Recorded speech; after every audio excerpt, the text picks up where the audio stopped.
ಆಪತ್ತಿ. ಅದಕ್ಕೆ ಇಲ್ಲಿ ಇಲ್ಲಿ ಏನಿದೆ ಅಂತ ಹೇಳಿದ್ರೆ ಪರಮಾರ್ಥತಃ ಎಂಬಲ್ಲಿ ಅಂದ್ರೆ ಉತ್ತಮ ಹೊರತು ಹರಿಸ್ಬೇಕಾ ತನ್ನ ಮಧ್ಯಮ ಸರಿ ಸರಿ, ನಿಮ್ಮ ಪ್ರಶ್ನೆ ಏನು ಹೇಳ?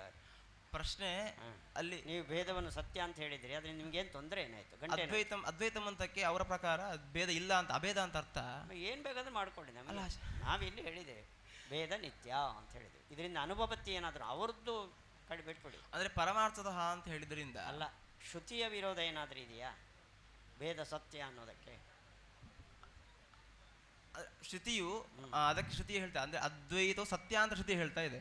ಅದ್ವೈತಂ ಪರಮಾರ್ಥತಃ ಅಂತ ಹೇಳಿದ್ರಿಂದ ಅದು ಇದು ಬೇಡ, ಬೇರೆ ಶ್ರುತಿಯಲ್ಲಿ ಅದ್ವೈತ ಅಂತ ಇದೆ, ಏಕಮೇವ ಅದ್ವಿತೀಯಂ ಅಂತ ಅದ್ವೈತ ಇದೆ. ಏಕಮೇವ ಅದ್ವಿತೀಯಂ ಅಂತ ಅಲ್ಲಿ ಒಬ್ಬನೇ ಅಂತ. ನೀವು ಅದಕ್ಕೇನು ಮಾಡ್ತೀರಿ? ಭೇದ ಸತ್ಯ ಆದ್ರೆ ಅವನು ಅದ್ವಿತೀಯ ಅಂತ ಹೇಳಿದ್ರಿಂದ ಭೇದ ಇಲ್ಲ ಅಂತ ಹೇಳಿದಾಗಾಯ್ತು ಅಂತ ಆಪತ್ತಿ. ಅದಕ್ಕೆ ಇಲ್ಲಿ ಅದ್ವೈತ ಶಬ್ದಕ್ಕೆ ಅದ್ವಿತೀಯ ಅಂತ ಅರ್ಥ. ಅಂದ್ರೆ ಉತ್ತಮೋರ್ತು ಹರಿಸ್ತೇಕ ತದನ್ಯ ಮಧ್ಯಮಾಧಮ ಅಂತ ಇರುವಂತ ಶ್ರುತಿ ಆಚಾರ್ಯ ಹೇಳಿದ್ದಾರೆ. ಅದರಿಂದ ಅವನು ಅದ್ವಿತೀಯ ಅಂತ ಅರ್ಥ. ಪರಮಾರ್ಥತಃ ಎಂಬಲ್ಲಿ ಕೂಡ ಅಲ್ಲಿ ಉತ್ತಮ ಅದ್ವಿತೀಯ ಅಂತ ಹೇಳಿದ್ರೆ ನಿಮ್ಮ ಭೇದ ಸತ್ಯತ್ವ ಹೋಯ್ತು. ಅಲ್ಲ ಆಚಾರ್ಯ, ಅಂದ್ರೆ ಅವನಿಗಿಂತ ಉತ್ತಮರಾದವ್ರು ಯಾರು ಇಲ್ಲ ಮತ್ತೆ ಅವನ ಸಮಾನರಾದ್ರು ಯಾರು ಇಲ್ಲ ಅಂತ ಅರ್ಥದಲ್ಲಿ ಅದ್ವೈತಂ ಅಂತ ಹೇಳಿದ್ದೆ ಹೊರತು ಒಬ್ಬ ಅಂತ ಅರ್ಥ ಅಲ್ಲಿ ಅದೇ ಅವನ ಅದ್ವೈತ ಒಬ್ಬನೇನಾ? ಭಗವಂತ ಒಬ್ಬನೇನಾ? ಸರ್ವೋತ್ತಮತ್ವೇನ ಸರ್ವಜ್ಞತ್ವೇನ ಸರ್ವೋತ್ತಮತ್ವೇನ ಒಬ್ಬನೇ. ಆದ್ರೆ ಅವನಿಗಿಂತ ಮೇಲೆ ಯಾರಿಲ್ಲ, ಅವನ ಸಮಾನ ಯಾರು ಇಲ್ಲ. ಸರ್ವಜ್ಞತ್ವೇನ ಅದ್ವೈತ ಅಂತ ಇಲ್ಲ ಅಂದ್ರೆ ಇದೆಯಾ? ಅದ್ವೈತಂ ಪರಮಾರ್ಥತಃ ಎಂಬಲ್ಲಿ ಪರಮಾರ್ಥದ ಎಂಬಲ್ಲಿ ಉತ್ತಮ ಅರ್ಥಂ ಅಭಿಪ್ರೇತ್ಯ ಅಂತ. ಹಾಗಾದ್ರೆ ಏನು ಕರೆಕ್ಟ್? ಅಂದ್ರೆ ಅಲ್ಲಿ ಪರಮಶ್ಚಾಸೌ ಅರ್ಥಶ್ಚ ಅಂದ್ರೆ ಏನು? ಅಂದ್ರೆ ಪರಮ ಅಂದ್ರೆ ಏನು? ಶ್ರೇಷ್ಠನಾದವನು ಅಂತ, ಸರ್ವೋತ್ತಮನಾದವನು ಅಂತ. ತಾದೃಶಃ ಅರ್ಥಃ ಅಂತಹ ಒಬ್ಬನೇ ಇದ್ರೆ ಅಂತ, ಸರ್ವೋತ್ತಮನಾದವನು ಒಬ್ಬನೇ ಅಂತ. ಆಚಾರ ಮಾತೇನಲ್ಲಿ ಅದೇ ಉತ್ತಮೋರ್ತು ಹರಿಸ್ತೇಕ ತದನ್ಯ ಮಧ್ಯಮಾಧವ ಅಂತ ಆಚಾರ್ಯ ಹೇಳಿದ್ದಾರೆ. ಆದ್ರಿಂದ ಉತ್ತಮನಾದವನು ಅವನೊಬ್ಬನೇ, ಅವನಿಗೆ ಸಮಾನ ಯಾರು ಇಲ್ಲ, ಅವನು ಉತ್ತಮನಾದ ಯಾರು ಇಲ್ಲ ಅಂತ ಹೇಳಿದ್ರಿಂದ ಇಲ್ಲಿ ಈ ವಾಕ್ಯದಿಂದ ಆಚಾರ್ಯರು ಬೇರೆಗೆ ನಿತ್ಯತ್ವವನ್ನು ಹೇಳ್ತಾ ಇದ್ದಾರೆ. ಸ್ವಲ್ಪ ಹಿಂದೆ ಹೋಗ್ತೇನೆ. ಪರಿಣಾಮ ಪ್ರಪಂಚ ಯದಿ ವಿದ್ಯೇತ ನಿವರ್ತೇತ ನ ಸಂಶಯ ಅಂತ ಹೇಳಿದೆ. ಅಲ್ಲೇನು ಹೇಳಿದೇನು? ಭಾವತ್ವೇ ಸತಿ ಯದಿ ಉತ್ಪದ್ದೇತ ತರಿ ನಿವರ್ತೇತ ಅಂತ. ಪ್ರಧ್ವಂಸ ನಿವಾರಣೆ ಮಾಡಲಿಕ್ಕೆ ಭಾವತ್ವ ವಿಶೇಷಣ ಹಾಕಿದ್ದೀವಿ. ಈಗ ಭೇದ ಭೇದ ಪ್ರಪಂಚ ಭೇದ ಇಟ್ಟುಕೊಂಡು ಹಾವಲ್ಲ ಹೇಳ್ಬೋದಲ್ಲ.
ಆ ರೂಪಕ್ಕೆ ಈ ಶ್ರುತಿ ಹೇಳುವಂಥದ್ದು, ಆದ್ದರಿಂದ ದೋಷ ಬರುವುದಿಲ್ಲ ಅಂತ ಹೇಳಿದರೆ, ಆ ರೀತಿಯಾಗಿ ಅಸ್ತೂಲ ಅಂದರೆ ಅಸ್ತೂಲನಾಗಿದ್ದುಕೊಂಡು ಅವನು ಅಸ್ತೂಲನಾದ ಅಂತ ಹೇಳಿ, ಅಂದರೆ ಉದಾಹರಣೆಗೆ ಸುವರ್ಣದ ಕುಂಡಲ ಏನಿದೆ, ಅದರ ಕುಂಡಲತ್ವ ನಾಶ ಆಗಿ ಅದು ಕಟಕ ಆಗುವಂಥದ್ದು ಹೊರತು ಕುಂಡಲ ಇದ್ದಾಗಲೇ ಕಟಕ ಆಗುವಂಥದ್ದು ಇಲ್ಲ. ಕುಂಡಲತ್ವ ಇದ್ದಾಗಲೇ ಕಟಕ ಆಗುವಂಥದ್ದು ಇಲ್ಲ ಎಲ್ಲೂ ಕೂಡ. ಆದ್ದರಿಂದ ನೀವಿಲ್ಲಿ ಸ್ವಭಾವ ಅಂದರೆ ಒಂದು ರೂಪದಲ್ಲಿ ಅಸ್ತೂಲನಾಗಿರ್ತಾನೆ, ಇನ್ನೊಂದು ರೂಪದಲ್ಲಿ ಸ್ಥೂಲನಾಗಿರ್ತಾನೆ ಅಂತ ಹೇಳಲಿಕ್ಕೆ ಬರುವುದಿಲ್ಲ. ಅದಕ್ಕೆ ಇಲ್ಲ, ಭಗವಂತನ ಸ್ಥೂಲನಾದಾಗ ಏನಾಗಬೇಕು? ಸ್ಥೂಲನಾದಾಗ ಅವನು ಒಂದು ವೇಳೆ ಸ್ಥೂಲನಾಗ್ತಾನೆ ಅಂತ ಹೇಳಿದ್ರೆ ಅಸ್ಥೂಲತ್ವ ಹೋಗ್ಬೇಕು. ಆದ್ರಿಂದ ಅಸ್ಥೂಲತ್ವ ಹೋಗದೆ ಸ್ಥೂಲತ್ವ ಬರುವುದಿಲ್ಲ. ಆದ್ರಿಂದ ಅಸ್ಥೂಲತ್ವ ಸ್ವಾಭಾವಿಕ, ಇದು ಅಸ್ವಾಭಾವಿಕ. ಆ ರೀತಿಯಾಗಿ ಅಂದ್ರೆ ಅದು ಸ್ವಭಾವ ಒಂದು ಅಂತ ಹೇಳಿದ್ರೆ, ಈ ಸೃಷ್ಟಿಕಾಲ ಮತ್ತು ಪ್ರಳಯ ಕಾಲ ಏನಿದೆ ಅದು ಆಗ್ತಾನೆ ಇರ್ತದೆ. ಅಂದ್ರೆ ಅದು ಆಗ್ತಾನೆ ಇರೋದರಿಂದ ನೀವು ಸ್ವಭಾವ ಅಂತ ಹೇಳಿದ್ರೆ ಒಂದು ಅಂದ್ರೆ ಉದಾಹರಣೆಗೆ ಒಬ್ಬ ವ್ಯಕ್ತಿ ಅನೇಕ ಒಳ್ಳೆ ಗುಣವನ್ನು ಮಾಡಿ ಒಂದು ಕೆಟ್ಟ ಗುಣ ಮಾಡಿದ್ರೆ ಅದು ಒಳ್ಳೆಯ ಗುಣ ಅವನ ಸ್ವಭಾವ ಅಂತ ಹೇಳ್ಬೋದು, ಕೆಟ್ಟ ಗುಣ ಅವನ ಸ್ವಭಾವ ಅಲ್ಲ ಅಂತ ಹೇಳ್ಬೋದು. ಆದರೆ ಈ ಸೃಷ್ಟಿಕಾಲ ಎಂಬಂಥದ್ದೇನಿದೆ ಅದು ಅಂದರೆ ಮತ್ತೆ ಮತ್ತೆ ಆಗ್ತಾನೆ ಇರೋದರಿಂದ ಅವನ ಸ್ವಭಾವ ಯಾವುದು ಅಸ್ವಭಾವ ಯಾವುದು ಅಂತ ತೀರ್ಮಾನ ಮಾಡ್ಲಿಕ್ಕೆ ಬರುವುದಿಲ್ಲ. ಅಂದರೆ ಯಾವ ಅಂದರೆ ನೀವು ಅಸ್ಥೂಲನಲ್ಲ ಸ್ಥೂಲ ಅಂತ ಹೇಳಿ ಸ್ವಭಾವನೋ ಸ್ಥೂಲತ್ವ ಸ್ವಭಾವ ಅಂತ ಇಟ್ಕೊಂಡ್ರೆ ಸ್ಥೂಲತ್ವವು ಸ್ವಭಾವನೋ ಸ್ಥೂಲತ್ವ ಸ್ವಭಾವವು ಅಸ್ಥೂಲತ್ವ ಸ್ವಭಾವ ಅಂತ ಹೇಳಲಿಕ್ಕೆ ಬರುವುದಿಲ್ಲ. ಆದ್ರಿಂದ ಭಗವಂತನಲ್ಲಿ ಅದೇ ನಿವರ್ತ ವಿಶೇಷ ಆಪ್ತಿಯನ್ನು ಹೇಳಲಿಕ್ಕೆ ಬರುವುದಿಲ್ಲ. ಇನ್ನು ಅದೇ ಯಾಕಂದರೆ ಸುವರ್ಣದ ಹಾಗೆ ಇನ್ನು ಇಲ್ಲ ಅಲ್ಲಿ ಅನಿವರ್ತ ವಿಶೇಷ ಆಪ್ತಿಯನ್ನು ಹೇಳ್ತೇವೆ ಅಂತ ಆಪತ್ತಿ. ಅಂದರೆ ಭಗವಂತನು ಜಗತ್ತಾಗಿ ಪರಿಣಾಮ ಹೊಂತಾನೆ, ಹೊಂದಿದ ಮೇಲೆ ಅವನು ಮತ್ತೆ ಜಗತ್ತಾಗಿ ಪರಿಣಾಮ ಹೊಂದುವುದಿಲ್ಲ. ಉದಾಹರಣೆಗೆ ಕ್ಷೀರದ ಹಾಗೆ ಆಮೇಲೆ ಮತ್ತೆ ಪುನಃ ಜಗತ್ತಾಗಿ ಪರಿಣಾಮ ಹೊಂದುವುದಿಲ್ಲ. ಅಲ್ಲ, ಬ್ರಹ್ಮನು ಜಗತ್ತಾಗಿ ಪರಿಣಾಮ ಹೊಂತಾನೆ, ಮತ್ತೆ ಬ್ರಹ್ಮ ಆಗುವುದಿಲ್ಲ. ಅದೇ ಅನಿವರ್ತ ವಿಶೇಷಿ ಪರಿವರ್ತ, ಕ್ಷೀರವು ದದಿಯಾದ ಹಾಗೆ. ಆ ರೀತಿಯಾಗಿ ಹೇಳ್ತೀರಿ ಅಂತಾದರೆ ಪ್ರಳಯ ಶ್ರುತಿ ವಿರೋಧ ಬರ್ತದೆ. ಯಾಕಂದರೆ ಪ್ರಳಯ ಶ್ರುತಿಯಲ್ಲಿ ಭಗವಂತ ಇದ್ದಾನೆ ಅಂತ ಶ್ರುತಿ ಇದೆ. ಅದರಿಂದ ಭಗವಂತ ಇದ್ದಾನೆ ಅಂತ ಶ್ರುತಿ ಇರೋದರಿಂದ ಇಲ್ಲಿ ಒಂದು ವೇಳೆ ಅವನು ಜಗತ್ತಾಗಿ ಪರಿಣಾಮ ಹೊಂದಿದ ಅಂದರೆ ನಿವೃತ್ತಿ ಎಂಬುದು ಇಲ್ಲ, ಅವನಿಲ್ಲ. ಆದ್ದರಿಂದ ಆ ರೀತಿಯಾಗಿ ಹೇಳಲಿಕ್ಕೆ ಬರುವುದಿಲ್ಲ. ಇನ್ನು ಭಗವಂತನು ನಿವರ್ತ ವಿಶೇಷ ಪರಿವರ್ತ ಅಂದರೆ ಭಗವಂತನ ಜಗತ್ತಾಗಿ ಪರಿಣಾಮ ಹೊಂದಿದ ಮತ್ತೆ ಜಗತ್ತಿನಿಂದ ಬ್ರಹ್ಮನಾಗಿ ಪರಿಣಾಮ ಹೊಂದಿದ ಅಂತ ಹೇಳ್ತೀರಿ ಅಂತಾದರೆ ಸ್ಥಿತಿಕಾಲದಲ್ಲಿ ಬ್ರಹ್ಮನಿಲ್ಲ ಅಂತ ಆಗಬೇಕಾದೀತು. ಆದ್ದರಿಂದ ಆ ರೀತಿಯಾಗಿ ಹೇಳಲಿಕ್ಕೆ ಬರುವುದಿಲ್ಲ. ಅಲ್ಲ, ಸ್ಥಿತಿಕಾಲದಲ್ಲಿ ಬ್ರಹ್ಮ ಇದ್ದಾನೆ ಅಂತ ಶ್ರುತಿ ಇರೋದಿಲ್ಲ. ಶ್ರುತಿ ವಿರೋಧ ಅಲ್ಲಿದೆ. ಶ್ರುತಿ ಒಂದು ವೇಳೆ ಸ್ಥಿತಿಕಾಲದಲ್ಲಿ ಬ್ರಹ್ಮ ಇಲ್ಲ ಅಂತಾದರೆ ಬ್ರಹ್ಮ ಜಿಜ್ಞಾಸ ವಿಷಯ ಇಲ್ಲ ಅಂತ ಆಗಬೇಕಾಗಿತ್ತು. ಯಾಕಂದರೆ ಬ್ರಹ್ಮನಿಲ್ಲ ಆದ್ರಿಂದ ಜಿಜ್ಞಾಸ ವಿಷಯ ಇಲ್ಲ ಆದ್ರಿಂದ ಆ ರೀತಿಯಾಗಿ ಹೇಳಲಿಕ್ಕೆ ಬರುವುದಿಲ್ಲ ಅಂತ ಹೇಳಿದಾಗ ಆಯಿತು. ಉತ್ತರ ಕೊಟ್ಟು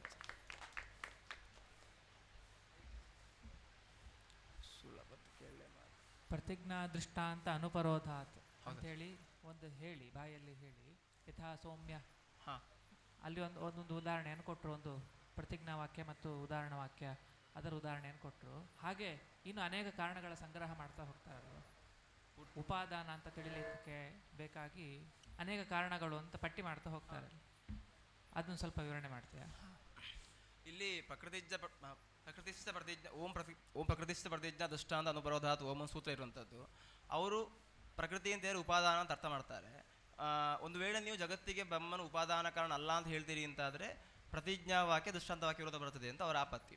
ಪ್ರತಿಜ್ಞಾ ವಾಕ್ಯ ಯಾವುದು ಅಂತ ಹೇಳಿದರೆ ಏನು ಅಶ್ರುತಂ ಶ್ರುತಂ ಭವತಿ ಅಂತ, ಇಲ್ಲಿ ಯಾವುದನ್ನು ಕೇಳಿದ್ದರಿಂದ ಕೇಳದೇ ಇರೋ ವಿಷಯ ನಮಗೆ ಜ್ಞಾತ ಆಗ್ತದೋ ಅಂಥದ್ದು ಅಂತ ಇಲ್ಲಿ ಈ ಶ್ರುತಿ ಹೇಳಿದ್ದಾರೆ.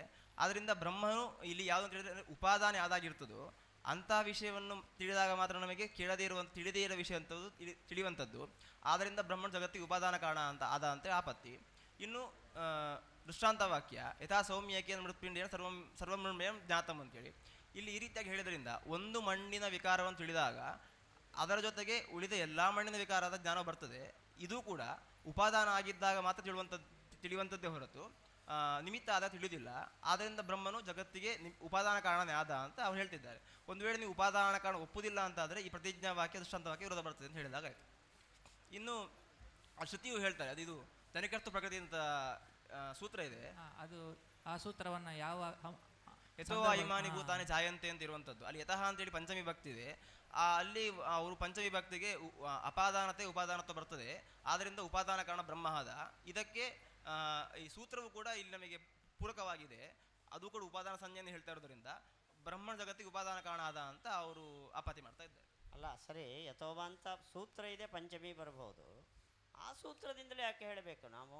ಧ್ರುವಮಪಾಯ ಅಪಾದಾನಂ ಅನ್ನೋದರಿಂದ ಹೇಳ್ಕೊಂಡು ಬ್ರಹ್ಮನು ಉಪಾದಾನ ಅಲ್ಲ. ಪಂಚಮಿ ವಿಭಕ್ತಿ ಅಲ್ಲಿ ಇಲ್ಲ, ಇದೆ ಅದರಿಂದ ಯತಃ ಅಂತ ಹೇಳಿ. ಪಂಚಮಿ ಇರಲಿ, ಪಂಚಮಿ ವೃಕ್ಷಾತ್ ಪರಿಣಾಮ ಪತತಿ ಅಂತ ಇಟ್ಕೊಂಡು ನಾವು ಈ ಸೂತ್ರವನ್ನೇ ತಗೊಳ್ಬೇಕು ಅಂತ ನಿರ್ಬಂಧ ಯಾಕೆ? ಅಲ್ಲಿ ಸೃಷ್ಟಿ ಹೇಳೋದ್ರಿಂದ ಯಥಾ ಹಿಮಾನಿ ಭೂತಾನಿ ಜಾಯಂತೆ ಅಂತ ಹೇಳ್ತಾರಿಂದ, ಹುಟ್ಟಿದೆ ಅಂತ ಹೇಳೋದ್ರಿಂದ ಜನಿ ಧಾತು ಇದೆ ಅಲ್ಲಿ ಜಾಯಂತೆ ಅಂತ ಹೇಳಿ. ಅವನು ಹೇಳ್ದ, ನೀನು ಹೇಳ್ತಿ ಜಾಯಂತೆ ಅಂತ ಇದ್ರು ಅದರಿಂದ ಯಾಕೆ ಹೇಳಬಾರದು? ಅಂದ್ರೆ ಅದಕ್ಕೆ ಇನ್ನೊಂದು ಜನ್ಮಾದ್ಯಸ್ಯತಃ ಅಥವಾ ವಿಶೇಷ ಸಾಮಾನ್ಯ. ಸಾಮಾನ್ಯ ಯಾವುದು? ಪಂಚಮಿ ಭಕ್ತಿ. ಧ್ರುವಮಪಾಯ ಅಪಾದಾನ. ಇದು ವಿಶೇಷ ಯಾವುದು? ಜನಿಕರ್ತು ಪ್ರಕೃತಿ. ಆವಾಗ ವಿಶೇಷವನ್ನೇ ಅನುಸರ ಜನಿ ಧಾತು ಇರೋದರಿಂದ ಅದನ್ನೇ ಹೇಳಬೇಕು. ನಿರ್ಬಂಧ ಮಾಡ್ತಾನೆ. ಜನಿ ಧಾತು ಇಲ್ಲದೆ ಹೇಳುವಂಥದ್ದು ಇದೆಯಾ ದೇವರಿಗೆ? ಪಂಚಮಿ ದೇವರಿಗೆ ಪಂಚಮಿ ಜನಿ ಧಾತು ಬಿಟ್ಟು.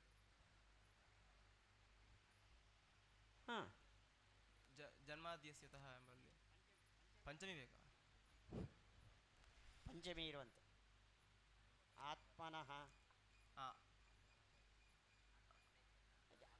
ಆತ್ಮನ ಆಕಾಶ ಸಂಭೂತಃ, ಆತ್ಮನ ಆಕಾಶ ಸಂಭೂತಃ. ಇಲ್ಲಿ ಪಂಚಮಿ ಹಾಗೆ, ಅಲ್ಲಿ ಸಂಭೂತ ಅದು ಇದು ಸಂಭೂತ ಇರೋದಲ್ಲಿ. ಹೌದು. ಏನು ಸೂತ್ರ ಯಾವುದು? ಭುವಪ್ರಭವ. ಭುವಪ್ರಭವ ಅನ್ನೋದ್ರಿಂದ ಅದರಿಂದ ಭೂಧಾತು ಇದ್ರೆ ಅದನ್ನೇ ಹೇಳಬೇಕು. ಜನಿಧಾತು ಇದ್ರೆ ಅದನ್ನ ವಿಶೇಷ ಸೂತ್ರ ಆದ್ರಿಂದ ಇದನ್ನಿದ್ರೆ ಹೇಳಬೇಕು. ಇದಕ್ಕೆ ಏನರ್ಥ ಅಂತ ಕೇಳಿದ್ರು ಅವರು. ಯಾವುದಕ್ಕೆ? ಜನಿಕಾರ್ಥ ಪ್ರಕೃತಿ. ಜನಿಕರ್ತು ಜಾಯಮಾನಸ್ಯ ಯಾ ಪ್ರಕೃತಿ ಉಪಾದಾನ ಸಂಯಮ ಸ್ಯಾತ್ ಅಂತ ಅವರು ಹೇಳುವಂಥದ್ದು. ನೀನು ಬಡ ವೃತ್ತಿ ಹೇಳಿದ್ರಿ. ಜನಿಕರ್ತು ಜಾಯಮಾನಸ್ಯ ಯಾ ಪ್ರಕೃತಿ, ಜನಿಕರ್ತು ಜಾಯಮಾನಸ್ಯ ಏನು ಅದಕ್ಕೆ? ಹುಟ್ಟುವಂತ ಜಾಯಮಾನಸ್ಯ ಏನಿದೆ ಅದಿರಲಿ. ಜನಿಕರ್ತು ಸೂತ್ರ ಇದೆ, ಜಾಯಮಾನಸ್ಯ ಅನ್ನೋದು ಏನದು? ಅಂದ್ರೆ ಜನಿಕರ್ತು ಅನ್ನೋ ಸೂತ್ರದ ಶಬ್ದಕ್ಕೆ ಜಾಯಮಾನಸ್ಯ ಅಂತ ಅರ್ಥ. ಹೇಗೆ ಅದು? ಜನಿಕರ್ತು ಅನ್ನೋದಕ್ಕೆ ಜಾಯಮಾನಸ್ಯ. ಕರ್ತೃ ಅಂದ್ರೆ ಏನಿದ್ದಾನೆ? ಕರ್ತೃ ಅಂದ್ರೆ ಏನು? ಇಲ್ಲಿ ವಸ್ತುತ ಬ್ರಹ್ಮ. ಹೌದು. ಕರ್ತೃ ಅಂದ್ರೆ ಯಾರಾಗ್ತಾನೆ? ನಿಮಿತ್ತ ಆಗುವಂತ ಅಲ್ಲ. ಜನಿಕರ್ತು ಅನ್ನೋದಕ್ಕೆ ಜಾಯಮಾನಸ್ಯ ಅನ್ನೋ ಅರ್ಥ ಹೇಗೆ ಬಂತು ಅಂತ ನೀನು ತೋರಿಸ್ಬೇಕು. ಕರ್ತೃ ಅಂದ್ರೆ ಯಾರಾಗಿರ್ತಾನೆ? ನಿಮಿತ್ತ. ಆದ್ರಿಂದ ಕರ್ತೃನ ಲಕ್ಷಣ ಏನು? ರಾಮ ಭುಂಕ್ತೆ, ಕ್ರಿಯೆ ಉಳ್ಳವನು ಕರ್ತೃ. ಕ್ರಿಯೆ ಬಿಡ್ತ. ಇಲ್ಲಿ ಯಾವುದು ಕ್ರಿಯೆ? ಇಲ್ಲಿ ಪ್ರಕೃತಿ ಹುಟ್ಟುವಂಥದ್ದು. ಪ್ರಕೃತಿ ಜನಿ ಅಂದ್ರೆ ಉತ್ಪತ್ತಿ. ಹುಟ್ಟುವುದು. ಕರ್ತೃ ಯಾರು ಅದಕ್ಕೆ? ಅದಕ್ಕೆ ಕರ್ತೃ ಬ್ರಹ್ಮ ಅಲ್ಲ. ಇಲ್ಲಿ ಯಾವ್ದು? ಇಲ್ಲಿ ಪ್ರಕೃತಿ. ನಿನ್ನ ಯಾವುದು ಅಂತ ನನ್ನ ಹೆಸರು ಕೇಳಿದ್ದಲ್ಲ. ಕ್ರಿಯೆ ಅಂದ್ರೆ ಜನನ, ಜಾಯಮಾನಸ್ಯ. ಜಾಯಮಾನ. ಆದ್ರಿಂದ ಜನಿಕರ್ತು ಅನ್ನೋದಕ್ಕೆ ಜನಿಗೆ ಆಶ್ರಯ ಅಂದ್ರೆ ಜಾಯಮಾನ. ಜನಿಗೆ ಆಶ್ರಯವಾದ ಯಾವುದು? ಹುಟ್ಟೋ ವಸ್ತು. ಅಂದ್ರೆ ಜನಿಕರ್ತು ಅಂದ್ರೆ ಈಕ್ವಲ್ಸ್ ಜಾಯಮಾನಸ್ಯ ಪ್ರಕೃತಿ. ಇನ್ನೊಂದು ಕಾರಣಗಳನ್ನು ಹೇಳಿದ್ದಾರೆ ಹಾಗೆ. ಯಥೋ ವಾಯುಮಾನಿ ಭೂತಾನಿ ಜಾಯಂತೆ ಮುಗೀತು. ಅದಾದ್ಮೇಲೆ ಇನ್ನೊಂದು ಕಾರಣದಿಂದಲೂ ಕೂಡ ನಮಗೆ ಉಪಾದಾನ ಅಥವಾ ಗೊತ್ತಾಗತ್ತೆ ಅಂತ ಇನ್ನೊಂದು ಸೂತ್ರದಿಂದ, ಅಭೇದ್ಯೋಪದೇಶಾಚ ಆ ಸೂತ್ರದಿಂದ, ಅಭೇದ್ಯೋಪದೇಶಾಚ ಸೂತ್ರದಿಂದ ಇಲ್ಲಿ ಭಗವಂತನು ನಿಮಿತ್ತ ಕಾರಣ ಅಲ್ಲ, ಹಿಂದೆ ಉಪಾದಾನ ಕಾರಣ ಮಾತ್ರ ಅಂತ ಹೇಳಿದ್ರು. ಆದರೆ ಇಲ್ಲಿ ಭಗವಂತನ ಉಪಾದಾನ ಕಾರಣ ಮಾತ್ರ ಅಲ್ಲ, ನಿಮಿತ್ತ ಕಾರಣನೂ ಆಗಿದ್ದಾನೆ ಅಂತ ಹೇಳೋದಕ್ಕೆ ಇಲ್ಲಿ ಅಭಿದ್ಯೋಪದೇಶಾಚ ಅಂತ ಹೇಳಿ. ನಿಮಿತ್ತ ಕಾರಣ ಅಂತ ಹೇಳಲಿಕ್ಕ ಅದು ಉಪಾದಾನವು ಅಭೇದ ಅಂತ ಹೇಳೋದಕ್ಕೋಸ್ಕರ ಸೂತ್ರಕ್ಕೆ ಅರ್ಥ ಹೇಳು. ಅಭಿದ್ಯೋಪದೇಶ. ಅವಿದ್ಯೆ ಅಂದ್ರೆ ಇಚ್ಛೆ ಉಳ್ಳವನು ಅಂತ ಅರ್ಥ. ಅವಿದ್ಯಾ ಅಂದ್ರೆ ಪೂರ್ತಿ ಅದು ಶಬ್ದಕ್ಕೆ ಅರ್ಥ. ಅವಿದ್ಯಾ ಅಂದ್ರೆ ಇಚ್ಛಾ ಅಂದ್ರೆ ಇಚ್ಛೆ ಉಳ್ಳವನು ಅಂತ. ಯಾವ ಇಚ್ಛೆ? ಸೃಷ್ಟಿ ಮಾಡುವಂತಹ ಇಚ್ಛೆ, ಅಂದ್ರೆ ಪರಿಣಾಮ ಹೊಂದುವಂತ ಇಚ್ಛೆ ಅಂತ ಹೇಳಿ. ಅದಕ್ಕೆ ಸಂಬಂಧಪಟ್ಟಾಗ ಏನು ಶ್ರುತಿ?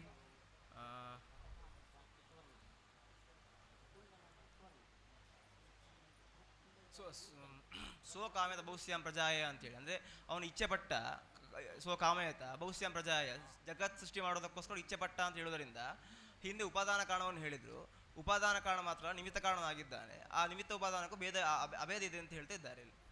ಇನ್ನು ಸಾಕ್ಷಾತ್ ಉಭಯಂ ನಾನಾತ್ ಅಂತೇಳಿ ಇಲ್ಲಿ ಆಕಾಶದೇವ ಸಮುತ್ಪದ್ಯಂತೆ ಆಕಾಶಂ ಪ್ರತ್ಯಸ್ತಂ ಯಂತಿ ಅಂತೇಳಿ, ಅಂದರೆ ಆಕಾಶ ನಾಮಕ ಬ್ರಹ್ಮನಿಂದ ಇಲ್ಲಿ ಜಗತ್ತು ಹುಟ್ಟುತ್ತದೆ ಮತ್ತು ಜಗತ್ತು ಪ್ರಳಯ ಹೊಂದುತ್ತದೆ ಅಂತ ಹೇಳ್ತಾ ಇದ್ದಾರೆ. ಇಲ್ಲಿ ಯದ್ದಿ ಯಸ್ಮಿನ್ ಚ ಪ್ರಭವತಿ ಯದಿ ಯಸ್ಮಾತ್ ಪ್ರಭವತಿ ಯಸ್ಮಿನ್ ಚ ಲೀಯತೆ ಅಂತ ಇಲ್ಲಿ ವ್ಯಾಪ್ತಿ ಇರೋದರಿಂದ ಯಾವುದರಿಂದ ಹುಡ್ತದೋ ಅದರಲ್ಲಿ ಯಾವುದು ಲೀನ ಆಗ್ತದೋ ಅದು ಅದಕ್ಕೆ ಉಪಾದಾನ ಕಾರಣ ಆಗಿದೆ ಅಂತ ಇರುವಂಥದ್ದು. ಉದಾಹರಣೆಗೆ ವ್ರೀಹ್ಯಾದೀನ ಪೃಥ್ವಿ ಅಂತ, ಇಲ್ಲಿ ವ್ರೀಹಿ ಎಂಬಂಥದ್ದು ಪೃಥ್ವಿಯಿಂದಲೇ ಹುಡ್ತದೆ, ಪೃಥ್ವಿಯಲ್ಲೇ ನಾಶ ಆಗ್ತದೆ. ಅದರಿಂದ ಈ ವ್ರೀಹಿಗೆ ಪೃಥ್ವಿ ಏನಿದೆ ಅದು ಉಪಾದಾನ ಕಾರಣ ಆಗಿದೆ. ಅದೇ ರೀತಿಯಾಗಿ ಈ ಜಗತ್ತೇನಿದೆ ಬ್ರಹ್ಮನಿಂದಲೇ ಹುಡ್ತದೆ, ಬ್ರಹ್ಮನಿಂದಲೇ ನಾಶ ಆಗ್ತದೆ, ಬ್ರಹ್ಮನಲ್ಲಿ ನಾಶ ಆಗ್ತದೆ. ಆದ್ದರಿಂದ ಈ ಜಗತ್ತಿಗೆ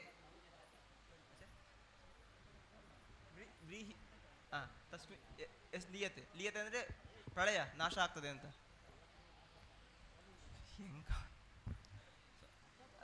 ಲಯ ಲಯ ಒಂದು ನಾಶ ಅಂದರೆ ಲಯ. ಎಲ್ಲಿ ಲಯ ಎಲ್ಲಿ ಯಾರಿಂದ ಹುಡ್ತದೋ ಮತ್ತು ಯಾರಲ್ಲಿ ಲಯ ಹೊಂದುತ್ತದೋ ಅದು ಅದಕ್ಕೆ ಉಪಾದಾನ ಕಾರಣ, ಅಂದರೆ ಅದು ಅದಕ್ಕೆ ಉಪಾದಾನ ಕಾರಣ ಆಗಿದೆ ಅಂತೇಳಿ. ಇಲ್ಲಿ ಜಗತ್ತು ಏನಿದೆ ಬ್ರಹ್ಮನಿಂದಲೇ ಹುಡ್ತದೆ, ಬ್ರಹ್ಮನಲ್ಲಿ ಲಯ ಹೊಂದುವುದರಿಂದ ಈ ಬ್ರಹ್ಮನು ಜಗತ್ತಿಗೆ ಉಪಾದಾನ ಕಾರಣ ಆದ ಅಂತ ಹೇಳ್ತಿದ್ದಾರೆ.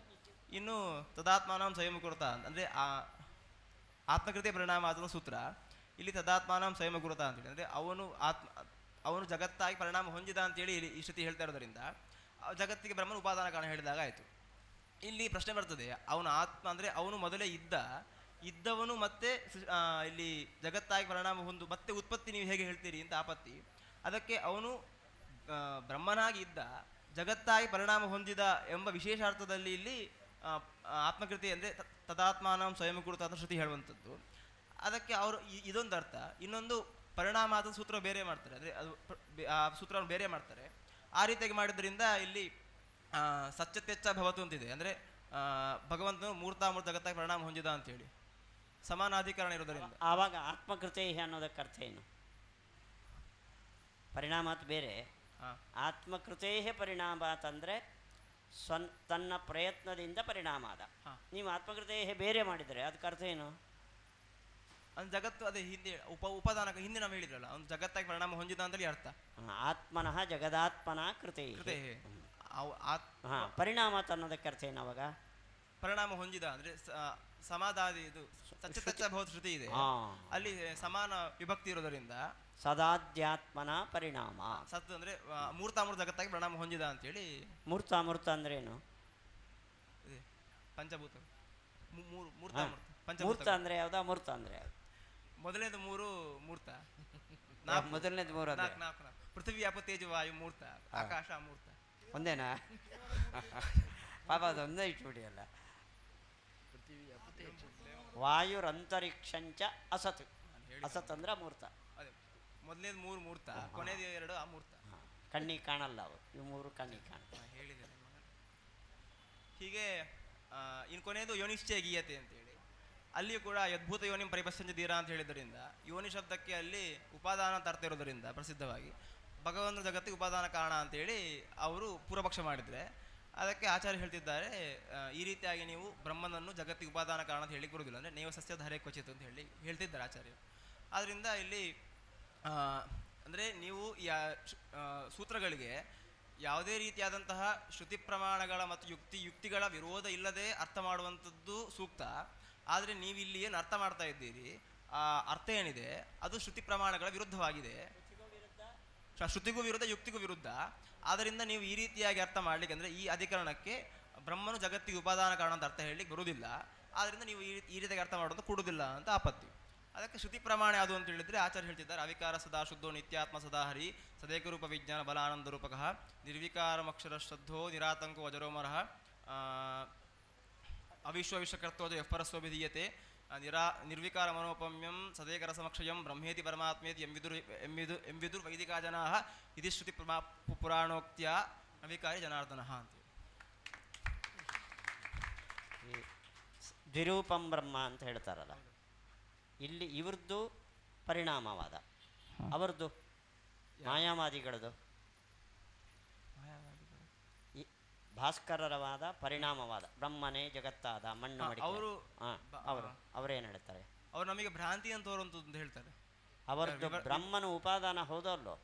ಬ್ರಹ್ಮನು ಅಂದ್ರೆ ಈ ಶುಕ್ತಿ ರಜತಲ್ಲಿ ಹೇಗೆ ಶುಕ್ತಿಯು ನಮಗೆ ರಜತಾಗಿ ತೋರ್ತದೆ, ಅಲ್ಲಿ ಆ ಶುಕ್ತಿಯು ಹೇಗೆ ಕಾರಣವು ರಜತ್ತಾಗಿ ನಮಗೆ ಭ್ರಾಂತಿ ಅಂತ ತೋರ್ಲಿಕ್ಕೆ, ಅದೇ ರೀತಿಯಾಗಿ ಜಗತ್ತಾಗಿ ತೋರ್ಲಿಕ್ಕೆ ಬ್ರಹ್ಮನು ಶುಕ್ತಿಯ ಹಾಗೆ ಉಪಾದಾನ ಕಾರಣ. ಬ್ರಹ್ಮನು ಜಗತ್ತಾಗಿ ತೋರ್ತಾನೆ ಭ್ರಾಂತಿ ಅಂತ. ಹಾಗಾದರೆ ಬ್ರಹ್ಮನು ಉಪಾದಾನ ಅಲ್ಲ, ಅಂದರೆ ಬ್ರಹ್ಮನೇ ಪರಿಣಾಮ ಅಲ್ಲ, ಅಧಿಷ್ಠಾನ ಅಂತ. ಅಧಿಷ್ಠಾನ. ಮತ್ತೆ ಪರಿಣಾಮಿ ಕಾರಣ ಯಾವುದು ಮಣ್ಣಿನ ಥರ ಜಗತ್ತಿಗೆ? ಅಜ್ಞಾನ. ಅಜ್ಞಾನ. ಅಜ್ಞಾನ. ಈ ಸತ್ ಚಿತ್ ಎರಡು ಬ್ರಹ್ಮ ಅಂತ ಹೇಳಿದಾಗ ವಿವಾದನೇ ಇಲ್ಲ, ಈ ಸೂತ್ರನೇ ಬೇಕಾಗಿಲ್ಲ, ನಮ್ಮ ಮತನೇ ಅದು ಇರೋದು, ಉಪಾದಾನ ಬೇರೆ ಅಪಾದಾನ ಬೇರೆ ಅಂತ. ಅದಕ್ಕೊಂದು ಉತ್ತರ ಹೇಳ್ತಾನೆ ಅವನು, ವಿವಾದ ಇದೆ ಅಂತ. ಇವಾಗ ಸತ್ ಉಪಾದಾನ, ಚಿತ್ ಅಪಾದಾನ ಅಂದರೆ ಅದು ಬ್ರಹ್ಮ, ಅದು ಅವಿಕಾರ ಅನ್ನೋದು ಅಲ್ಲಿಗೆ ಅಪ್ಲೈ, ಪರಿಣಾಮಕ್ಕೆ ಸತ್ ಅಂತ. ಆವಾಗ ನಾವು ಹೇಳಿದ್ದು ನಮ್ಮ ವಾದನೂ ಇದೇನೆ, ನಿಮಗೂ ವಿವಾದ ಏನಿಲ್ಲ, ಈ ಸೂತ್ರಾರಂಭ ವ್ಯರ್ಥ ಅಂತ. ಆವಾಗ ಅವನೇ ಇಲ್ಲ ಅಂದರೆ ಅಲ್ಲಿ ನಾವು ಏನು ಬ್ರಹ್ಮ ಅಂತ ಹೇಳ್ತೇವೆ, ಅಲ್ಲಿ ಅಂದರೆ ಅದು ಸಮುದಾಯಕ್ಕೆ ಸಂಜ್ಞೆ. ಅದೇ ಅಲ್ಲಿ ನಿಮ್ಮ ಪ್ರಕಾರ ಬ್ರಹ್ಮ ಅಂತ ಹೇಳಿ ನಾವು ಪ್ರಶ್ನೆ ಮಾಡ್ಕೊಳ್ತೇವೆ ಅವ್ರ ಹತ್ರ. ಬ್ರಹ್ಮ ಅಂದ್ರೆ ಬರೀ ನಾಮವೋ ಅಥವಾ ಅಲ್ಲಿ ವಸ್ತು ಬೇರೆ ಈ ಜಗತ್ತಾಗಿ ಪರಿಣಾಮ ಹೊಂದುವಂತಹ ಲಕ್ಷಣ ಉಳ್ಳವನು ಅಂತ ಆಪತ್ತಿ. ಎರಡನ್ನೂ ಬ್ರಹ್ಮ ಅಂತೀಯೋ, ಆ ಸಮುದಾಯವನ್ನು ಬ್ರಹ್ಮ ಅಂತಿರೋ ಅಥವಾ ಬ್ರಹ್ಮ ನಾಮವನ್ನು ನೀವು ಆಕ್ಷೇಪ ಇರುವಂತದ್ದು ಅಂತ ಆಪತ್ತಿ ಅವ್ರದ್ದು. ಆ ಸಮುದಾಯವನ್ನು ಬ್ರಹ್ಮ ಅಂತ ಕರೀತೀಯೋ ಅಥವಾ ಒಂದೊಂದನ್ನು ಬ್ರಹ್ಮ ಅಂತ ಕರಿತೀರೋ ಅಂತ ಆಪತ್ತಿ. ಅಂದ್ರೆ ಒಂದೊಂದನ್ನು ಬ್ರಹ್ಮ ಅಂತ ಕರಿತೀವಿ, ಒಂದೊಂದನ್ನು ನೀವು ಅಂದ್ರೆ ಸತ್ತು ಬ್ರಹ್ಮ ಚಿತ್ತು ಬ್ರಹ್ಮ ಅಂತ ಕರಿತೀರಿ ಅಂತ ಆದ್ರೆ ಇಲ್ಲಿ ನಾವು ಕೂಡ ಅಂದ್ರೆ ನಿಭೇದ ಒಪ್ಪಿದಾಗ ಆಯ್ತು. ಆದ್ರಿಂದ ನಿಮ್ಮ ಸಿದ್ಧಾಂತ ಬಿದ್ದು ಅಂದ್ರೆ ಅವರು ಭೇದಾಭೇದವಾದಿಗಳು, ಹೌದು ಭೇದಾಭೇದವಾದಿಗಳು, ಆದ್ರಿಂದ ಅವರು ಹೇಳುವಂತ ವಿಷಯ ಅಲ್ಲ. ಎರಡನ್ನು ಬ್ರಹ್ಮ ಅಂತ ಹೇಳಿದ್ರೆ ದೋಷ ಹೇಳಿದ್ದಾರೆ. ಅವರು ಏಕಮೇವ ಅದ್ವಿತೀಯಂ ಬ್ರಹ್ಮ ಅಂತ ಶ್ರುತಿ ಇದೆ, ಆದ್ರಿಂದ ಶ್ರುತಿ ಇರೋದ್ರಿಂದ ಒಬ್ಬನೇ ಬ್ರಹ್ಮ, ನೀವು ಎರಡು ಬ್ರಹ್ಮ ಅಂತ ಹೇಳಿಕ್ ಬರುವುದಿಲ್ಲ. ಇನ್ನು ಎರಡಕ್ಕೆ ಸೇರಿ ಬ್ರಹ್ಮ ಅಂತ ಒಂದು ಸಮುದಾಯ ಬ್ರಹ್ಮ ಅಂತ ಹೇಳ್ತೀರಿ ಅಂತ ಆದ್ರೆ ಇಲ್ಲಿ ಬ್ರಹ್ಮ ಅಂತ ನೀವೇನ್ ಹೇಳ್ತಿದ್ದೀರೋ ನಿಮಗೆ ಇಲ್ಲಿ ಆಪತ್ತಿ ಇರುವಂತದ್ದು ಬ್ರಹ್ಮ ನಾಮದಲ್ಲಿಯೋ ಅಥವಾ ಜಗತ್ ಕಾರಣ ಲಕ್ಷಣ ಏನಿದೆ ವಿವಾದ ಇರುವಂತದ್ದು ಬ್ರಹ್ಮ ನಾಮದಲ್ಲಿಯೋ ಅಥವಾ ವಸ್ತುವಿನಲ್ಲಿಯೋ ಅಂತ ಪ್ರಶ್ನೆ. ನಾಮದಲ್ಲಿ ಅಂತ ಹೇಳಿದ್ರೆ ಇದು ಶಬ್ದಶಾಸ್ತ್ರ ಅಲ್ಲ, ಇದು ನಮಗೆ ನೀವು ಒಂದು ವೇಳೆ ನಾಮದ ವಿವಾದವನ್ನು ಬಗೆಹರಿಸೋದು ಯಾವುದು? ಶಬ್ದಶಾಸ್ತ್ರ. ಆದ್ರಿಂದ ನೀವು ಅಲ್ಲಿ ಪ್ರಶ್ನೆ ಮಾಡ್ತಿದ್ರೆ ಕೊಡ್ತಾ ಇತ್ತು, ಇದು ವಿಚಾರಶಾಸ್ತ್ರ, ಆದ್ದರಿಂದ ಇಲ್ಲಿ ಆ ವಿಷಯ ಹೇಳಿಕ್ ಬರುವುದಿಲ್ಲ. ಇನ್ನು ನೀವು ಸಮುದಾಯ ಅಂತ ಹೇಳ್ತೀರಿ ಅಂತ ಆದ್ರೆ ಸಮುದಾಯ ಹೇಗೆ ಅಂತ ಆಪತ್ತಿ ಪ್ರಶ್ನೆ. ಅದಕ್ಕೆ ಕೇಳಿದಾನೆ, ಅದು ಪ್ರತ್ಯೇಕ ಸಂಯೋಗನೋ ಆರಬ್ಧ ದ್ರವ್ಯನೋ ಸಮುದಾಯವು ಸಾಧು ಸಾಧು ಸಾಧು.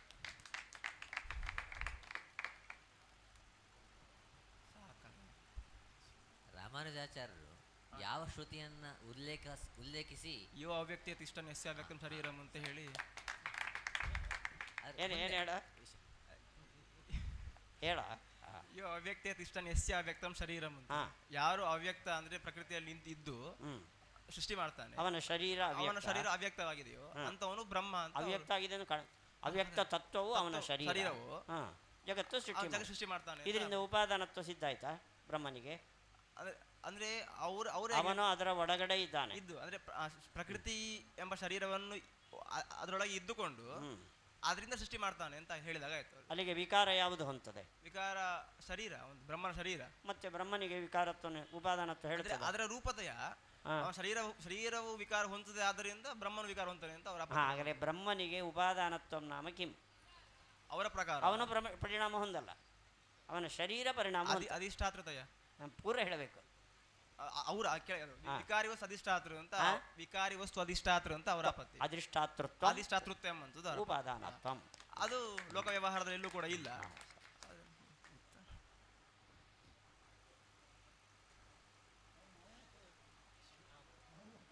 ಪೂರ್ವ ಪಕ್ಷಿಗಳು ಅಂದ್ರೆ ಯಾಕೆ ಆಚಾರ್ಯರಲ್ಲಿ 3 ದೃಷ್ಟಾಂತ ಅದನ್ನು ಕೊಟ್ಟರು? ಒಂದು ಹೇಳಿದ್ರೆ ಸಾಕಿತ್ತು. ಯಾಕೆಂತ ಹೇಳಿದ್ರೆ ಅವರು ಹಿಂದೆ ಉಣನಾಭಿಯನ್ನು ಇಟ್ಟುಕೊಂಡು ಅಂದ್ರೆ ತೇರಣನಾಭಿ ಅಲ್ಲಿ, ಹೌದು ಆಚಾರ್ಯರಲ್ಲಿ 3 ಉದಾಹರಣೆ ಹೇಳಿದ್ರೆ. ಅದಂತ ಹೇಳಿದ್ರೆ ಉರ್ಣನಾಭಿ, ಮಾತೃ, ಪಿತುಹು ಅಂತೇಳಿ 3 ಉದಾಹರಣೆ ಹೇಳಿದ್ದಾರೆ. ವಸ್ತುತಃ ಆಚಾರ್ಯರಲ್ಲಿ ಅಲ್ಲಿ ನಮಗೆ ಇದ್ದಿದ್ದದ್ದು ಆಪತ್ತಿದ್ದದ್ದು ಒಂದೇ ವಿಷಯದಲ್ಲಿ, ಪಿತೃವತ್ ಮಾತ್ರದಲ್ಲಿ, ಪಿತೃ ಎಂಬ ವಿಷಯದಲ್ಲಿ ಆಪತ್ತಿದ್ದದ್ದು. ಆದರೆ ನೀವು 3 ಉದಾಹರಣೆ ಕೊಟ್ಟು 3 ಕೂಡ ಅಪಾದಾನವಾಗಿದೆ ಅಂತ ಯಾಕೆ ಹೇಳಿದ್ರಿ ಅಂತ ಪ್ರಶ್ನೆ. ಅದಕ್ಕೆ ಯಾಕೆಂತ ಹೇಳಿದ್ರೆ ಹಿಂದೆ ಅವರು ಈ ಉರ್ಣನಾಭಿಗೆ ಅಂದರೆ ಉರ್ಣನಾಭಿಯಲ್ಲಿಯೂ ಕೂಡ ಅಪಾದಾನವೇ ಆಗಿದೆ ಅಂತ ಹೇಳಿ ಅವರು ಹೇಳ್ತಾ ಇದ್ರು. ಅಂದರೆ ಉರ್ಣನಾಭಿಯನ್ನು ಮತ್ತು ಅಂದರೆ ಯಥೋರ್ಣನಾಭಿ ಸ್ಥಿತಿ ಗಣತೇಜ ಮತ್ತು ಪಿತಾಹಮಸ ಜಗತ್ತೋ ಮಾತಾ ಅಂತ ಈ ಶ್ರುತಿಯನ್ನು ಇಟ್ಟುಕೊಂಡವರು ಇಲ್ಲಿ ಇದು ಕೂಡ ಉಪಾದಾನ ಕಾರಣವಾಗಿದೆ ಅಂತೇಳಿ ಅವರು ಆಪತ್ತಿ ಮಾಡಿದರು. ಅದಕ್ಕೋಸ್ಕರ ಅದಕ್ಕೂ ಉತ್ತರ ಕೊಡುವ ರೀತಿಯಲ್ಲಿ ಇಲ್ಲಿ ಆಚಾರ್ಯರು ಅದು ಕೂಡ ಉಪಾದಾನ ಅಲ್ಲ ಹೊರತು ಅಪಾದಾನವಾಗಿದೆ ಅಂತೇಳಿ ಹೇಳ್ತಾ ಇದ್ದಾರೆ. ಇನ್ನು ಯೋನಿಷ್ಠ ಗೀಯತೆ ಎಂಬುವಲ್ಲಿ ಕೂಡ ಅಲ್ಲಿ ಯೋನಿ ಶಬ್ದಕ್ಕೆ ಯೋನಿಷ್ಠೆಯಿಂದ ನಿಷೇಧ ಅಕಾರಿ ಎಂಬುವಲ್ಲಿ ಸ್ಥಾನಾಂತರ್ಥ. ಆದ್ದರಿಂದ ನೀವು ಇಲ್ಲಿ ಯೋನಿ ಶಬ್ದಕ್ಕೆ ಹಿಂದೆ ಉಪಾದಾನ ಅರ್ಥ ಮಾಡಿದ್ರಿ, ಆ ರೀತಿಯಾಗಿ ಹೇಳಿಕ್ಕೆ ಬರುವುದಿಲ್ಲ ಅಂತ ನಾವು ಹೇಳ್ತೇವೆ. ಅದಕ್ಕೆ ಅವರು ಹೇಳ್ತಾರೆ ಇಲ್ಲ, ಇದಕ್ಕೂ ಕೂಡ ಹಿಂದೆ ಯಥೋಣನಾಭಿ ಸಜತೆ ಗಣತೇಜ ಅಂತ ಶ್ರುತಿ ಇದೆ, ಆದ್ದರಿಂದ ಅಲ್ಲಿ ಉಪಾದಾನ ಕಾರಣ ಹೇಗಿದೆಯೋ ಅದೇ ರೀತಿಯಾಗಿ ಇಲ್ಲೂ ಕೂಡ ಉಪಾದಾನವಿರುವಂಥದ್ದು ಅಂತ ಹೇಳ್ತೀರಿ ಅಂತಾದರೆ, ನಾವು ಊರ್ಣನಾಭಿಯಲ್ಲಿಯೂ ಕೂಡ ನಾವು ಅಪಾದಾನವನ್ನು ಒಪ್ಪುವಂಥದ್ದು. ಆದ್ದರಿಂದ ಅಲ್ಲಿ ಅಪಾದಾನ ಹೇಳಿದ್ರಿಂದ, ಉದಾಹರಣೆಯಾಗಿ ಏನು ಕೊಟ್ಟಿದ್ರು, ಅಲ್ಲಿ ಅಪಾದಾನ ಹೇಳಿದ್ರಿಂದ ಇಲ್ಲೂ ಕೂಡ ಅಪಾದಾನವೇ ಆಯಿತು ಅಂತ ಹೇಳಿದಾಗ ಆಯಿತು. ಅದರಿಂದ ಯೋನಿ ಶಬ್ದಕ್ಕೆ ಸ್ಥಾನಾಂತರ್ಥ, ಅದು ಅಪಾದಾನವೇ ಆಗಿದೆ ಹೊರತು ಉಪಾದಾನ ಅಲ್ಲ. ಒಂದು ಹಾಲಿನಲ್ಲಿ ಪೂರ್ಣ ಪಾತ್ರೆ ಇತ್ತು, ಪಾತ್ರೆಯಲ್ಲಿ ಪೂರ್ಣ ಹಾಲಿತ್ತು, ಅದಕ್ಕೆ ಹೆಪ್ಪು ಹಾಕಿದ್ದು, ಅದು ದಧಿ ಆಯಿತು. ದೊಡ್ಡ ಪಾತ್ರೆಯಲ್ಲಿ ಹಾಲಿತ್ತು, ಈ ಕಡೆ ಹಾಕ್ಕೊಂಡು ಹೆಪ್ಪು ಹಾಕಿದ್ವು, ಅದು ದಧಿ ಆಯಿತು. ಇವಾಗ ಈ ಹಾಲಿಗೆ, ಉಳಿದ ಹಾಲಿಗೆ ಯಾವ ವಿಭಕ್ತಿ? ದಧಿಯಾಗಿ ಪರಿಣಾಮ ಹೊಂದಿದ ಹಾಲನ್ನು ಹೇಳುವ ಶಬ್ದಕ್ಕೆ ಯಾವ ವಿಭಕ್ತಿ? ಎಲ್ಲಿ ಕ್ಷೀರಾದಧಿಜಾತಂ? ಎಲ್ಲಿ ಎಲ್ಲಿ? ಉಳಿದ ಹಾಲಲ್ಲಿ. ಉಳಿದ ಹಾಲು. ಈ ಪರಿಣಾಮ ಹೊಂದಿದ ಕ್ಷೀರಮೇವ ದಧಿಜಾತಂ.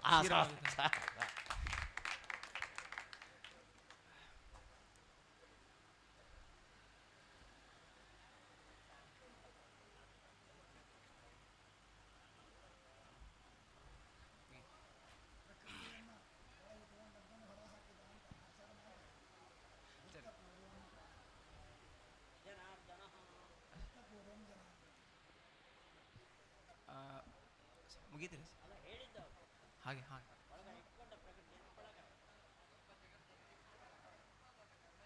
ಬ್ರಹ್ಮ ಜಗತ್ತನ್ನು ಸೃಷ್ಟಿ ಮಾಡ್ತಾನೆ. ಉಪಾದಾನ ಕಾರಣ ಯಾವುದು? ಪ್ರಕೃತಿ ಪ್ರಧಾನ. ನಾವು ನಮ್ಮ ಪ್ರಕಾರ ಭುಕ್ತಪೂರ್ವ ಅದೇ ಹಿಂದೆ ಅವರು ಅಂದರೆ ಉರ್ಣನಾಭಿಯಲ್ಲಿ ಹಿಂದೆ ಏನು ತಿಂದಿರ್ತಾನೆ ಅಂದರೆ ಭುಕ್ತಪೂರ್ವ ಅನ್ನಂ, ಹಿಂದೆ ಏನು ತಿಂದಿರ್ತಾನೆ ಅಂದರೆ ಉರ್ಣನಾಭಿಯಲ್ಲಿ ಆಗಬೇಕಾದ್ರೆ ಅದು ತಿಂದ ಅನ್ನ ಅಂದರೆ ಉಪಭುಕ್ತವಾದ ಅನ್ನ ಏನಿದೆ ಅದೇ ಊರ್ಣವಾಗಿ ಅಂದರೆ ಬಲೆಯಾಗಿ ಪರಿಣಾಮ ಹೊಂದುವಂಥದ್ದೇ ಹೊರತು ಉರ್ಣನಾಭಿಯೇ ಪರಿಣಾಮ ಹೊಂದುವುದಲ್ಲ. ಅದೇ ರೀತಿಯಾಗಿ ಬ್ರಹ್ಮನಲ್ಲಿಯೂ ಕೂಡ ಬ್ರಹ್ಮನು ಏನು ಪ್ರಳಯಕಾಲದಲ್ಲಿ ಜಗತ್ತನ್ನು ಉಂಡಿರ್ತಾನೆ, ತಿಂದಿರ್ತಾನೆ, ಅದನ್ನೇ ಮತ್ತೆ ಸೃಷ್ಟಿಕಾಲದಲ್ಲಿ ಅವನು ಸೃಷ್ಟಿ ಮಾಡ್ತಾನೆ. ಅದರಿಂದ ಅದಕ್ಕೆ ಅಪಾದಾನ. ಸ್ವಲ್ಪ ವ್ಯತ್ಯಾಸವೇ ಇಲ್ಲ ಹಾಗಾದರೆ. ಅಲ್ಲಿ ಎರಡು ಅರ್ಥವನ್ನು ಹೇಳಿದ್ದಾರೆ ಟೀಕಾಕೃತ್ವಾದ. ಭುಕ್ತಪೂರ್ವಂ ಜನಾರ್ದನ, ಭುಕ್ತಪೂರ್ವ ಅನ್ನೋದಕ್ಕೆ ಎರಡು ಅರ್ಥವನ್ನು ಹೇಳಿದ್ದಾರೆ. ಅಂದರೆ ಸಾದೃಶ್ಯ ಎಂಬ ಅರ್ಥದಲ್ಲಿ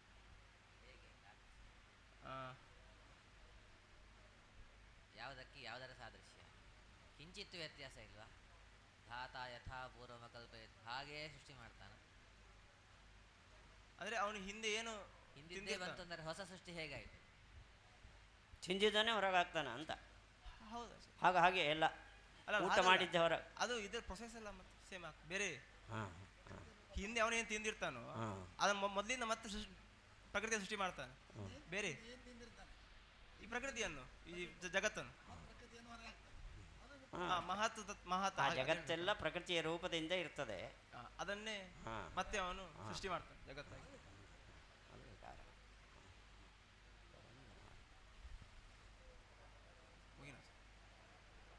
ಅದೇ ನಾನು ಅಂದರೆ ಪ್ರಕೃತಿ ಅಂದರೆ ಪ್ರಧಾನ ಒಂದೇ ದೇಹ ಶರೀರ. ಆ ಪ್ರಕೃತಿ ಶಬ್ದಕ್ಕೆ ಸ್ವಾಮಿ, ಆ ಭೂತ ಸೂಕ್ಷ್ಮದಿಂದ ಹಿಡಿದು ಪ್ರಕೃತಿಯವರೆಗೆ ಸರ್ವಾ ಪ್ರಕೃತಿಯ ಸ್ಮೃತಃ. ಆ ಎಲ್ಲ ಒಟ್ಟು ಆ 15 ತನ್ಮಾತ್ರೆಗಳು ಮಹತ್ತತ್ವ ಪ್ರಕೃತಿ 5, 6, 7 ಅವಷ್ಟು ಸೇರಿ ತತ್ವೋಪಾದಾನತ್ವ ಪ್ರಕೃತಿತ್ವ ಅಂತ ಮಾಡಿದ್ದಾರೆ. ಪಂಚಭೂತಗಳ ತನಕ ತತ್ವೋಪಾದಾನತ್ವ ಇದೆ, ಘಟಪಟಾದಿಗಳಿಗೆ ತತ್ವೋಪಾದಾನತ್ವ ಇಲ್ಲ.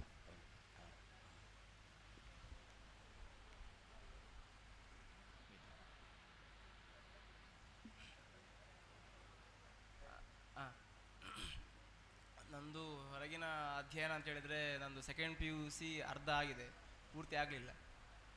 ಅದು ಮುಗಿಸಿ ನಾನು ಮತ್ತೆ ಮುಂದೆ ಏನು ಮಾಡೋದು ಅಂತ ಮನೆಯಲ್ಲಿ ಪ್ರಶ್ನೆ ಕೇಳಿದ್ರು ನನ್ನ ಹತ್ರ. ನಾನು ಗೊತ್ತಿಲ್ಲ ಅಂತ ಹೇಳಿದೆ. ಅದಕ್ಕೆ ನನಗೆ ಇವರು ಅಂದರೆ ಯೋಗದೀಪಿಕ ವಿದ್ಯಾಪೀಠದ ಪ್ರಾಂಶುಪಾಲರು ಏನಿದ್ದಾರೆ ಅವರು ನನಗೆ ಸಂಬಂಧ ಆಗಬೇಕು, ನನ್ನ ಭಾವ ಆಗಬೇಕು. ಹಾಗೆ ಅವ್ರೇನು ಹೇಳಿದ್ರು ಅಂತೇಳಿ ಮಠಕ್ಕೆ ಬರಲಿ, ಅವನು ಮಠದಲ್ಲಿ ಏನಾದರೂ ಮಾಡ್ತಾನೆ ನೋಡುವ ಅಂತ ಹೇಳಿದ್ರು. ನನಗೆ ಅದರಲ್ಲಿ ಸ್ವಲ್ಪ ಸಹ ಆಸಕ್ತಿ ಇರಲಿಲ್ಲ. ಅಂದರೆ ನನಗೆ ಇದರ ಬಗ್ಗೆ ನನಗೆ ಅದರ ಅಷ್ಟು ಇದಿರಲಿಲ್ಲ. ಅಂದರೆ ನಂಗೆ ಅದರ ನಂಗೆ ಗೊತ್ತಿರಲಿಲ್ಲ ಈ ಮಠ ಅಂದರೆ ಏನು ಜಪ, ನನಗೆ ಏನು ಗೊತ್ತಿರಲಿಲ್ಲ. ನಾನು ಪೂರ್ತಿ ಲೌಕಿಕನಾಗಿದ್ದೆ ನಾನು. ಮಠಕ್ಕೆ ಬಂದಾಗ ನನಗೊಂದು 2 ತಿಂಗಳು, ಅಂದರೆ ಮೊದಲ ವಾರದಲ್ಲೇ ನಾನು ಮಠ ಬಿಟ್ಟು ಹೋಗ್ತೇನೆ ಹೇಳ್ತಿದ್ದೆ. ಆಗ ನಮ್ಮ ಕ್ಲಾಸಲ್ಲಿ ನಾವು 16 ಜನ ಇದ್ವಿ ನಾವಾಗ. ಈಗ ಮಠ ಬಿಟ್ಟು ಹೋಗ್ತೇನೆ ಅಂತ ಹೇಳಿದ್ದು ಮೊದಲು ನಾನು, ಕೊನೆ ತನಕ ಉಳಿದದ್ದು ನಾನು ಒಬ್ಬನೇ, ಯಾರು ಉಳಿದಿಲ್ಲ. ಹಾಗೆ ಏನೋ ಒಂದು ಸ್ವಾಮಿಗಳ ಅಂದರೆ ಮಠದ ಋಣ ನನಗೆ ತುಂಬ ಇತ್ತು ಅಂತ ನಂಗೆ ಕಾಣ್ತದೆ. ಪ್ರಾಣದೇವರ ಋಣ, ವ್ಯಾಸರ ಋಣ ತುಂಬ ಇತ್ತು ನನಗೆ. ಹಾಗೆ ಅವರ ಅಣ್ಣ ತಮ್ಮ ತಿಂದಿದ್ದೇನೆ ನಾನು. ಹಾಗೆ ಮೊದಲ 2-3 ವರ್ಷ ಹಾಗೆ ನನಗೆ ಆಸಕ್ತಿ ಇಲ್ಲದೆ ನಾನು ಮಠದಲ್ಲಿ ಗಮ್ಮತ್ತು, ಅಂದರೆ ಅದೇ ಇದ್ದೆ, ಮಠದಲ್ಲಿ ಇದ್ದೆ. ಏನೋ ನನಗೆ ಆ ಸಂಬಂಧ ನನಗೆ ಗಟ್ಟಿತ್ತು ಅಂತ ಕಾಣ್ತದೆ ಮಠದ್ದು. ಯಾಕಂತ ಹೇಳಿದ್ರೆ ನನಗೆ ಏನು ಬೇಡ ಅಂದವು ನಾನು ಏನೋ ಸ್ವಲ್ಪ ಈಗ ದೇವರ ವಿಷಯದಲ್ಲಿ ಆಗಿರ್ಬೋದು, ಶಾಸ್ತ್ರ ವಿಷಯದಲ್ಲಿ ಆಗಿರ್ಬೋದು, ಅಥವಾ ಯಾವುದೇ ಈ ಜಪ ತಪ ಏನೇ ಇರ್ಬೋದು, ಸ್ವಲ್ಪ ಆದರೂ ನನಗೆ ಗೊತ್ತಿದೆ, ಅಥವಾ ಮುಂದೆ ನಾನು ಅದನ್ನು ಜಾಸ್ತಿ ಮಾಡಬೇಕು ಅಂತ ಇದೆ. ಆದರೆ ಸ್ವಲ್ಪ ಏನು ನಂಗೆ ಗೊತ್ತಿದೆ, ಅದೆಲ್ಲವೂ ಕೂಡ ಮಠದಿಂದ, ಯೋಗದೀಪಿಕ ವಿದ್ಯಾಪೀಠದಿಂದ. ಆದರೆ ಅವರಲ್ಲಿ ಅಲ್ಲಿ ಏನು ಆಚಾರ್ಯ ಇದ್ದಾರೆ, ಶಂಕರನಾರಾಯಣ ಆಚಾರ್ಯ ಆಗಿರ್ಬೋದು, ಸುದರ್ಶನಾಚಾರ್ಯ ಆಗಿರ್ಬೋದು, ಅಥವಾ ತುಂಬ ಜನ ಅಣ್ಣಾಚಾರ್ಯ ಅಂದರೆ ಗುರುಪ್ರಸಾದ್ ಆಚಾರ್ಯ ಆಗಿರ್ಬೋದು, ಅಥವಾ ಎಲ್ಲರೂ ಆಗಿರ್ಬೋದು, ನನಗೆ ಅವರೆಲ್ಲರೂ ಕೂಡ ನನಗೆ ಅದು ಏನು ಒಳ್ಳೆಯ ವಿಷಯ ಏನಿದೆ ಅದನ್ನು ಮಾತ್ರ ಹೇಳಿ, ಅಂದರೆ ನನಗೆ ಅದು ಒಳ್ಳೆಯ ಮಾರ್ಗದರ್ಶನ ತೋರಿಸಿದ್ದಾರೆ. ಅದೇ ರೀತಿ ಕೊರೋನಾ ಬಂತು, ಕೋವಿಡ್ ಬಂದ ಮೇಲೆ ನಾವು ಉಡುಪಿಯಲ್ಲಿದ್ವಿ. ನಾವು ಅಲ್ಲಿಯೂ ಕೂಡ ಅಷ್ಟೇ, ಅಲ್ಲಿ ನನಗೆ ಪಾಠ ಮಾಡಿದಂತಹ ಆಚಾರ್ಯನಿದ್ರೆ ಎಲ್ಲರೂ ಕೂಡ, ಅಂದರೆ ಅವ್ರು ಹೇಗೆ ಅಂತ ಹೇಳಿದ್ರೆ ಆಚಾರ್ಯರು ಅವರ ಮಕ್ಕಳನ್ನು ಹೇಗೆ ನೋಡ್ತಾರೋ ಅದೇ ರೀತಿಯಾಗಿ ನಮ್ಮನ್ನು ಕೂಡ ನೋಡ್ತಾರೆ. ಅಂದರೆ ಸ್ವಲ್ಪ ವ್ಯತ್ಯಾಸ ಇಲ್ಲ. ಅಂದರೆ ಅವರು ಆ ಪ್ರೀತಿ ಏನಿದೆ ಅವ್ರು ಅದನ್ನೇ ಕೊಡ್ತಾರೆ ನಮಗೆ. ಅಂದರೆ ಏನು ಇರ್ಬೋದು, ನಾವು ಅವರಿಗೆ ಬೈಕೊಳ್ತೇವೆ ಹಿಂದೆ, ಅಂದರೆ ಏನು ಆಚಾರ ಅಂಚಮಾರಿ ಎಂಥದ್ದು ಇಲ್ಲ. ನಮಗೆ ಈಗ ಗೊತ್ತಾಗ್ತದೆ ಅವ್ರು ಬೈದು ನಮ್ಮ ಒಳ್ಳೇದಕ್ಕೋಸ್ಕರವೇ, ನಾವು ಒಳ್ಳೇದಾಗಬೇಕು ಅಂತ ಅವ್ರು ಹೇಳಿದ್ದೆ ಹೊರತು ಅವರಿಗೆ ಏನು ಕೂಡ ನಾವು ಕೆಟ್ಟದಾಗಿ ಅವ್ರಿಗೇನು ಆಗಬೇಕು ಅಂತ ಹೇಳಿಲ್ಲ, ಅವ್ರು ನಮ್ಮ ಒಳ್ಳೆದಕ್ಕೆ ಹೇಳುವಂಥದ್ದು. ಹಾಗೆ ವೇದಮಂಗಳ ಆಯ್ತು. ಅಲ್ಲಿ ಉಡುಪಿಯಲ್ಲಿ ಆಗಬೇಕಾದ್ರೆ ಶ್ರೀಶಾಚಾರ ಆಗಿರ್ಬೋದು, ಅಥವಾ ಉಡುಪಿ ಲಕ್ಷ್ಮೀಶಾಚಾರ ಆಗಿರ್ಬೋದು, ಸುಧೀಂದ್ರಾಚಾರ ಆಗಿರ್ಬೋದು, ಎಲ್ಲರೂ ಕೂಡ ಅವರ ಕೆಲಸವನ್ನು ಬಿಟ್ಟು ನಮಗೆ ಪಾಠ ಮಾಡಿದ್ದಾರೆ ಎಷ್ಟೋ ಕಡೆ. ಅಂದರೆ ಹಿಂದೆ ರಾಮ ಹೇಳಿದ ಹಾಗೆ 8 ಕ್ಲಾಸ್ ಒಬ್ಬರೇ ಮಾಡಿದ್ದಿದ್ದೆ. ಅಂದರೆ ಅವರು ಹೀಗೆ ಫ್ರೀ ಬಿಡಬಾರ್ದು, ನಮಗೆ ಏನಾದರೂ ಕೇಳ್ತೀರಿ ನೀವು, ಶಾಸ್ತ್ರ ವಿಷಯ ಕೇಳ್ತಾ ಇರಬೇಕು ನೀವು ಅಂತೇಳಿ. ಹಾಗೆ ತುಂಬ ಇದು ಕಷ್ಟಪಟ್ಟಿದ್ದಾರೆ ಉಡುಪಿಯಲ್ಲಾಗಿರ್ಬೋದು. ಅದಾದಮೇಲೆ ವೇದಮಂಗಳ ಆದಮೇಲೆ ಸ್ವಾಮಿ ಒಟ್ಟಿಗೆ ಸಂಚಾರ 3 ವರ್ಷ. ಸ್ವಾಮಿಗಳು ಅವ್ರ ಬಗ್ಗೆ ಏನು ಹೇಳೋದು, 3 ವರ್ಷ ಈ ಪ್ರೀತಿ ಅಂದರೆ ಅದೇ ಹೇಳ್ತಾರಲ್ಲ, ನಮಗೆ ಮಠಕ್ಕೆ ಬಂದ ಮೇಲೆ ನನಗೆ ಮನೆ ಅಂತ ನನಗೆ ನೆನಪು ಬಂದದ್ದೇ ತುಂಬ ಕಮ್ಮಿ, ನಾನು ಮನೆಗೆ ಹೋಗುವಂಥದ್ದು ಕಮ್ಮಿ. ಅದು ಏನು ಅಂದರೆ ಅಪ್ಪ ಅಮ್ಮನ ಪ್ರೀತಿ ಏನಿದೆ ಅದು ಸ್ವಾಮಿಗಳೇ ಕೊಟ್ಟಿದ್ದಾರೆ ನಮಗೆ. ಸ್ವಾಮಿಗಳು ಅಷ್ಟು ಪ್ರೀತಿ ಕೊಡ್ತಾರೆ ನಮಗೆ. ಏನಾದರೂ ಕೂಡ ಒಂದು ಹೊತ್ತು ನೀವು ಊಟ ಬರಲಿದ್ರೆ ಊಟ ಯಾಕೆ ಮಾಡಲಿಲ್ಲ, ನೀವು ಊಟ ಯಾಕೆ, ಅದೆಲ್ಲ ಪ್ರತಿಯೊಂದು ಸಣ್ಣ ವಿಷಯವನ್ನು ಕೂಡ ಊಟ ಮಾಡುವ, ಅಂದರೆ ಅದು ಇಟ್ಕೋ ಉದಾಹರಣೆಗೆ ಎಲ್ಲವನ್ನು ಕೂಡ ಪ್ರತಿಯೊಂದು ವಿಷಯವನ್ನು ಕೂಡ ನಮಗೆ ಎತ್ತಿ ತೋರಿಸ್ತಾರೆ. ಈ ಮಾಡಬೇಕು ಅದು ಎಲ್ಲ. ಈಗ ನಾನು ಇಷ್ಟು ಮಾತಾಡ್ತಿದ್ದೇನೆ ಅದೆಲ್ಲೋ ಕೂಡ ಅವರದೇ, ಅವರು ಏನು ನಮಗೆ ಹೇಳ್ಕೊಟ್ಟಿದ್ದಾರೆ ಅದೇ ನಾನು ಹೇಳುವಂಥದ್ದು ಹೊರತು ನನ್ನ ಸ್ವಂತ ಅಂತ ಎಂಥದ್ದಿಲ್ಲ. ಎಲ್ಲ ಆಚಾರ್ಯನೇ ಹೇಳಿದ್ದಾರೆ, ಅಥವಾ ಅವರಿಗೆ ಆಚಾರ್ಯರಿಗೆ ಪ್ರೇರಕರಾದವರು ಸ್ವಾಮಿಗಳು ಅವರೇನು ಹೇಳಿದ್ದಾರೋ ಎಲ್ಲ ಅವರು ಹೇಳಿದ್ರಿಂದಲೇ ಆಗುವಂಥದ್ದು. ಆದ್ದರಿಂದ ನಾನು ಈಗ ಏನು ಇಷ್ಟು ಹೇಳ್ತಿದ್ದೇನೆ ಅದಕ್ಕೂ ಕೂಡ ಅವರೇ ಕಾರಣ. ಹಾಗೆ ಸಂಸಾರದಲ್ಲಿ ಅಂದರೆ ಇಷ್ಟು ಎಲ್ಲ ತೀರ್ಥಕ್ಷೇತ್ರಗಳಾಗಿರ್ಬೋದು ಎಲ್ಲವೂ ಕೂಡ ಆಗಿರ್ಬೋದು ಅವರ ಒಂದು ಕಾರಣದಿಂದಲೇ ನಾವು ಇಷ್ಟು ಕೂಡ ಅಂದರೆ ನೋಡಿದ್ದು. ನಾವು ಸ್ವಂತವಾಗಿ ಹೋಗುದು ಅಂತ ಹೇಳಿದ್ರೆ ಲಕ್ಷಗಟ್ಟಲೆ ಖರ್ಚಾಗ್ತದೆ, ಅದೆಲ್ಲ ಕಷ್ಟ. ಈಗ ಅಷ್ಟು ಎಲ್ಲವನ್ನು ಕೂಡ ನಮಗೆ ತೋರಿಸಿದ್ದಾರೆ. ಉದಾಹರಣೆಗೆ ಈ ಎಲ್ಲ ನದಿ ಸ್ನಾನವೂ ಆಗಿದೆ ನಮಗೆ. ಇದು ಇಲ್ಲ ಅಂತಿಲ್ಲ, ಎಲ್ಲಿ ಯಾರು ಹೇಳಿದ್ರು ಕೂಡ ಒಂದು ಹೆಮ್ಮೆಯಲ್ಲಿ ಹೇಳ್ಕೊಬೋದು ನದಿ ಸ್ನಾನ ಎಲ್ಲವೂ ಆಗಿದೆ ನಮಗೆ. ಯಾವ ದೇವ ದರ್ಶನ ಇಲ್ಲ ಅಂತಿಲ್ಲ, ಎಲ್ಲ ಕಡೆ ದರ್ಶನ ಮಾಡಿಸಿದ್ದಾರೆ.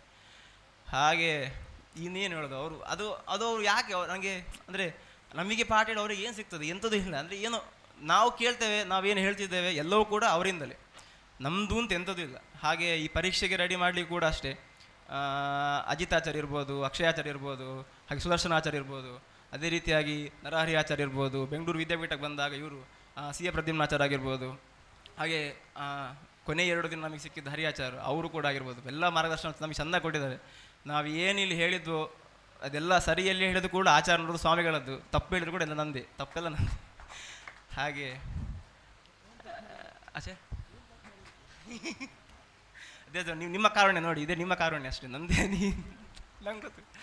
ಹಾಗೆ ಪ್ರತಿಯೊಂದು ಕೂಡ ಅದೇ ಸ್ವಾಮಿಗಳ ಬಗ್ಗೆ, ಅದೇ ಸ್ವಾಮಿಗಳು ಒಂಥರ ಅವ್ರ ತಾಯಿ ಇದ್ದಾಗೆ ನಮಗೆ. ಪ್ರತಿಯೊಂದು ಎಲ್ಲ ವಿಷಯದಲ್ಲೂ ಕೂಡ ನಮಗೆ. ಎಲ್ಲಿ ಪ್ರಯಾಗದಲ್ಲಿ ಉದಾಹರಣೆ ಹೇಳಬೇಕಾದ್ರೆ 1 ತಿಂಗಳಿದ್ವಿ ಅವರೊಟ್ಟಿಗೆ. ನಾವು 1 ತಿಂಗಳು ದಿನ ಬೆಳಗ್ಗೆ 2:30 3 ಗಂಟೆಗೆ ಸ್ನಾನ, ಹೋಗುದು ಆಚಾರ್ಯ ಇದ್ರು ಅವ್ರು ನಮ್ಮ ಜೊತೆಗೆ, ಅವರು ಕೂಡ ಅಷ್ಟೇ ದಿನ ಬೆಳಗ್ಗೆ ಸ್ನಾನ. ಆ ಚಳಿ ಇಲ್ಲ ಎಂಥದಿಲ್ಲ ಹೋಗ್ತಿದ್ರು ಸ್ವಾಮಿಗಳು. ಅವ್ರು ನೋಡ್ಬೇಕಾದ್ರೆ ನಮಗೆ ನಾಚಿಕೆ ಆಗ್ತದೆ. ನಾವು ಕೆಲವು ಸರ್ತಿ ಅವ್ರು ನೋಡ್ಬೇಕಾದ್ರೆ ಅವ್ರು ಹೇಳ್ತೇವೆ ನಾವು, ಅವರು ಅಷ್ಟು ವಯಸ್ಸಾದರೂ ಹೋಗ್ತಾರೆ ಮಾರೆ, ನಾವು ಇಲ್ಲಿ ಕುತ್ಕೊಂಡು ಎಂತ ಮಾಡೋದು, ಹೋಗುವ ನಾವು ಒಟ್ಟಿಗೆ. ಅಂದರೆ ನಮಗೆ ಸುಸ್ತಾಗುವಂತಿದೆ. ಈಗ ಉದಾಹರಣೆಗೆ ಬದ್ರಿ ಪಾದಯಾತ್ರೆ ಆಗಬೇಕಾದ್ರೆ ನಮಗೆ ಸುಸ್ತಾಗಿದ್ದು ಅಂತಿದೆ, ನಾವು ಒಂದು ಅರ್ಧ ಕೂತು ನಿಂತು ಹೋಗುವಂತಿದೆ. ಸ್ವಾಮಿಗಳು ಒಂದೇ ಸ್ಟ್ರೆಚ್ಚಲ್ಲಿ ಒಟ್ಟಿಗೆ ಇಲ್ಲಿಂದ ಹೊರಟು ಅಲ್ಲಿ ನಿಂತಿದ್ದಾರೆ. ಹಾಗೆ ಅವ್ರು ನೋಡಿ ಕಲಿಬೇಕಾದ್ರೆ ತುಂಬ ಇದೆ. ಅವರ ಋಣ ಇನ್ನು ಮುಂದೆಗೂ ನಂಗೆ ಇದೆ. ಅವರ ಒಂದು ಮಠದಲ್ಲಿ ನನಗೆ ಅಂದರೆ ಆ ಮಠದ ಋಣ ಏನಿದೆ ನನಗೆ. ನಾ ಬೇಡ ಬೇಡ ಅಂತಿದ್ದೆ ಆಗ ಸ್ವಾಮಿಗಳಿಂದಲೇ. ಕುಂಭಮೇಳ ಅಲ್ಲಿ ಅಂದರೆ ಅದೇ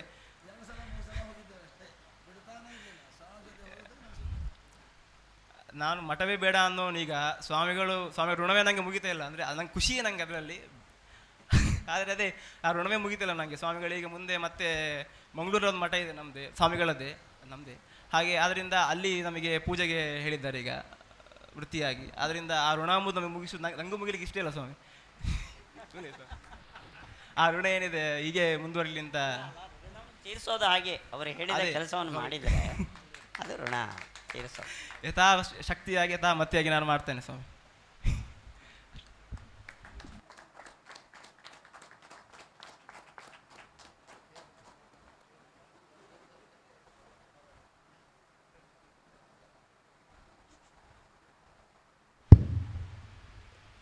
ಕೃಷ್ಣ ಎನ್ನುವಂತಹ ವಿದ್ಯಾರ್ಥಿ ನಿಜವಾಗಿ ಪ್ರಕೃತಿ ಅಧಿಕರಣದ ಪೂರ್ಣ ಭಾಗವನ್ನು ಅವನು ನಿಜವಾಗಿ ಅಭ್ಯಾಸ ಮಾಡಿದ್ದ. ಆದರೆ ಅವನಿಗೆ ಕೊನೆಯ ಭಾಗದಲ್ಲಿ ಅವನಿಗೆ ಅದನ್ನು ನಿರೂಪಣೆ ಮಾಡುವ ಶೈಲಿಯಲ್ಲೇ ಆಗಲಿ ಅಥವಾ ಧೈರ್ಯ ಸಾಕಾಗದೆ ಇಷ್ಟನ್ನು ಚೆನ್ನಾಗಿ ಕೊಡ್ತೇನೆ ಅಂತ ಎಷ್ಟು ಭಾಗವನ್ನು ಆರಿಸಿಕೊಂಡಿದ್ದಾನೆ, ಅದನ್ನು ತುಂಬ ಚೆನ್ನಾಗಿ ಸುಂದರವಾಗಿ ಆ ಭಾಗವನ್ನು ಪರೀಕ್ಷೆ ಕೊಟ್ಟಿದ್ದಾನೆ. ಇವನು ಕೂಡ ಒಳ್ಳೆಯ ವ್ಯುತ್ಪನ್ನ ವಿದ್ಯಾರ್ಥಿ. ಮುಂದಿನ ವಿದ್ಯಾರ್ಥಿ ಮಾಧವ. ಇವನು ಕೂಡ ಪ್ರಕೃತಿ ಅಧಿಕರಣದ ಪರಿಣಾಮವಾದದ ಭಾಗವನ್ನು ಪರೀಕ್ಷೆ ನೀಡಲಿಕ್ಕಿದ್ದಾನೆ. ಅದರ ಪ್ರಾರಂಭದಲ್ಲಿ ಒಂದು ಭಾಗವನ್ನು ಅನುವಾದ ಮಾಡಲಿಕ್ಕಿದ್ದಾನೆ.